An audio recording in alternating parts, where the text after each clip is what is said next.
How's it going, guys? I'm Steven Glick of Steven's Balloons.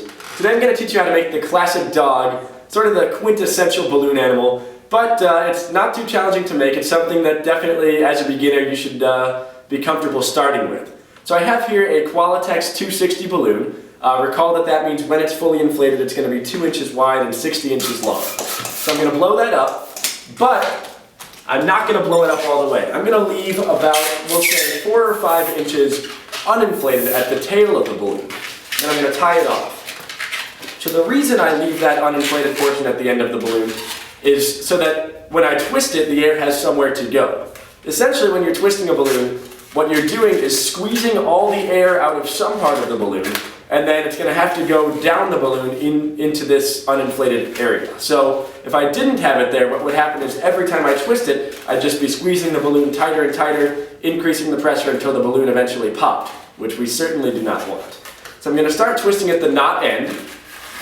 I'm going to make my twist about 3 inches down the balloon. This is going to be the dog's snout. And if I let go of that, it's going to come undone no matter how many times I twist it in place. That's just the nature of this type of twist. So it's important to make sure that you keep a grip on that after making the twist. So after that, I'm going to twist the first ear. It's going to be a bubble slightly shorter than that first one. So the first bubble was maybe 3 inches. We'll say this one's about 2.5 inches. And again, I'm going to keep holding on to those twisted areas so the balloon doesn't come undone. After that, I'm going to make a third bubble. This one the same size as that second one for the second ear. And then to form the ears, as well as lock the balloon in place, I'm going to use what we in the balloon community refer to as a locking twist. So to do that, I'm going to fold the 2 ears over at their midpoint. So I've now got, this is the twisted region between the 2 ears, and those are their 2 endpoints. So I bring the endpoints together, and then I'm going to just twist this twisted area into this one.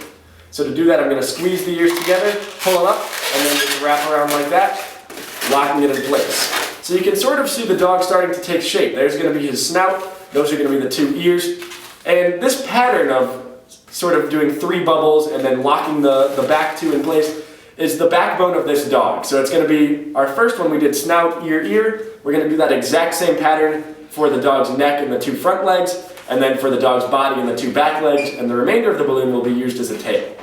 So now I'm going to just twist a small bubble for the neck. It's going to be about 1 inch long. That's sort of going to give us this spherical shape. The length of the twist is going to be about the same as the width of the balloon. And then I'm going to twist the first of the front legs. That's going to be about a 2.5 inch bubble, about the same length as those ears. And again, making sure to hold on to these balloons the whole time so it doesn't come untwisted. I'm then going to twist my second leg, the same size as that first front leg. And I'm going to fold the 2 legs next to each other and join this twisted region with this twisted region using that same locking twist we just did. So now we've got the whole front of our dog. We've got the snout, the 2 ears, the neck, and the 2 front legs, just like that. Take a look. And we're going to, once again, do that same pattern. We're going to twist the body. So that's going to be about a 2 or 3 inch bubble. And then the first leg, and then the second leg. We're going to fold the 2 legs side by side. That was a close one. Then I'm going to fold this twisted region into this twisted region. So I'm going to use a locking twist, just like that. So, if I wanted to, I could stop here. You know, I've got all the basic features of the dog. I've got the snout, I've got the ears, the neck, the body, all 4 legs, and the tail. But I like to do a slightly fancier tail than this. So what I'm going to do is I'm going to twist this tail approximately in half. And then I'm going to stretch out the end of the balloon, that uninflated portion, and just squeeze the upper bubble into that. So all the air is coming up towards the end of the balloon. And now I've split my tail into 2 separate regions, and I've got kind of a fancier, more poodle-style tail. So I think that's just a little bit of a step up from your traditional run-of-the-mill balloon dog, kind of a nice add-on that I like to include. So that's the balloon dog. You can apply this same pattern using other types of balloons to have a variety of different sizes for dogs. So as you'll recall, I used a qualatex 260 balloon here, but there's other sizes of balloons as well. So if I wanted to do something a little bit smaller, for example, I could use a 160 balloon, so 1 inch wide and 60 inches long when fully inflated, and I get a little dog like this. So just for comparison purposes, here's that 260 standard size dog we just made, and as you can see, the 160 dog is much, much smaller. And similarly, I can make a larger dog using a 350 balloon. So that's going to be 3 inches wide and 50 inches long when fully inflated. That's going to be a much bigger dog.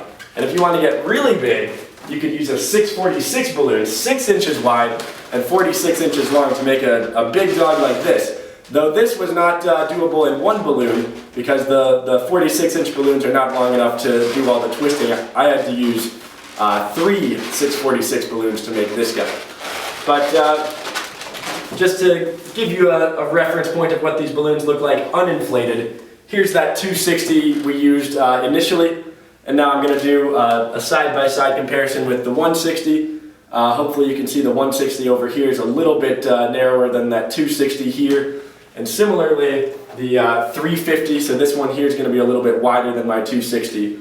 And the 646 is much wider than the original 260 we were using. And it's a lot of fun to experiment with these different sizes of balloons, sort of get a feel for what you're able to produce in different sizes using the same twists. Thanks for joining me today, guys. Happy twisting.